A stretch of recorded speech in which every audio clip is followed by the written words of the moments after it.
वर्षभरात 5 पेपर फुटीची प्रकरणं, आता तरी मुख्यमंत्र्यांनी आत्मचिंतन करावं. राष्ट्रवादी शरद पवार गटाचे जिल्हाध्यक्ष मनोज प्रधान यांची प्रतिक्रिया.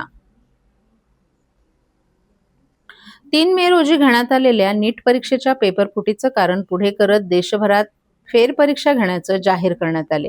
ही पेपर फुटी महाराष्ट्रातून झाली असल्यानं हे राज्य शासनाचं अपयश असून गेल्या वर्षभरात पेपर फुटीची 5 प्रकरणं झाली आहेत. त्यामुळे मुख्यमंत्र्यांनी आत्मचिंतन करावे आणि खरोखर राज्यात कायदा आणि सुव्यवस्था आहे का हे जाहीर करावं, असं आवाहन राष्ट्रवादी काँग्रेस शरद पवार पक्षाचे जिल्हाध्यक्ष मनोज प्रधान यांनी केले.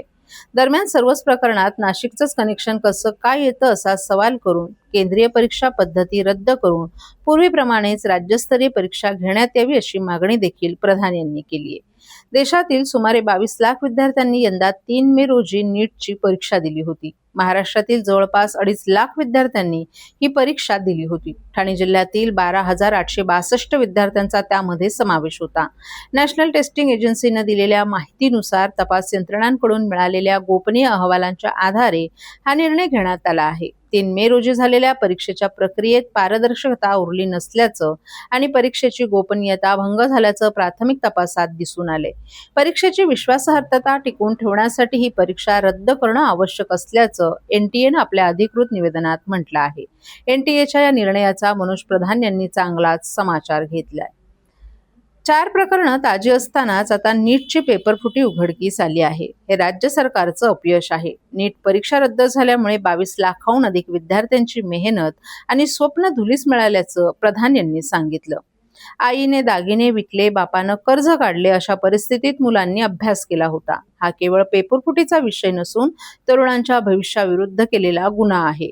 पेपरफुटीची ही प्रकरणं महाराष्ट्रातच घडत आहे. याचा अर्थ राज्य सरकारचे कायदा आणि सुव्यवस्थेकडे लक्ष नाही, हेच आता स्पष्ट होत असल्यानं मुख्यमंत्री देवेंद्र फडणवीस यांनी आत्मचिंतन करावे आणि ठाणे जिल्ह्यातील 12,862 विद्यार्थ्यांची फेरपरीक्षा घेण्याचा निर्णय रद्द करावा, अशी त्यांनी मागणी केली आहे.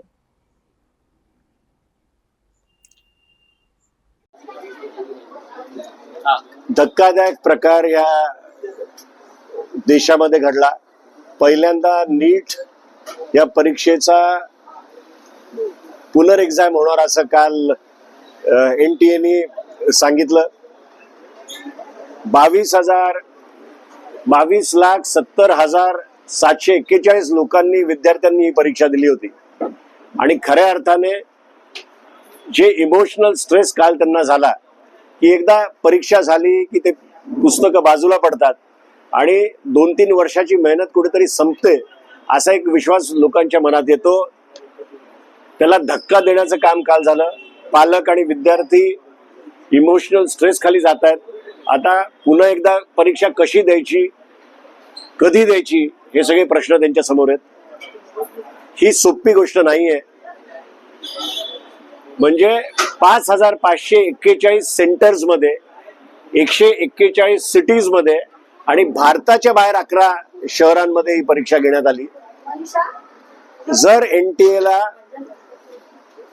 ही परीक्षा प्रॉपरली घेता येत नसतील आणि 2012 नंतर जर त्यांनी ते सेंट्रलाइज केलेलं असेल तर राष्ट्रवादीची ही मागणी आहे की पुन्हा एकदा पहिल्यासारखं राज्यस्तरीय एक्झाम घ्यावी आणि महाराष्ट्राने महाराष्ट्राची नीट घ्यावी, राजस्थाननी राजस्थानची नीट घ्यावी, अशा प्रकारे डिसेंट्रलाइज करा. दुसरं, या महाराष्ट्रात नोव्हेंबर नंतर आता 5व्यांदा पेपर फुटलेले आहेत. याची जबाबदारी कोणीतरी घेतली पाहिजे. माझं मुख्यमंत्र्यांना एक मी छोटा माणूस आहे त्यांना विचारायला, पण मुख्यमंत्र्यांनी स्वतः विचार केला पाहिजे की ते जेव्हा ऑपोजिशन मध्ये होते आणि अशा प्रकारचं काही झालं असतं तर त्यांनी काय मागणी केली असती. हा विचार करून त्यांनी पुढची पावलं घ्यावी.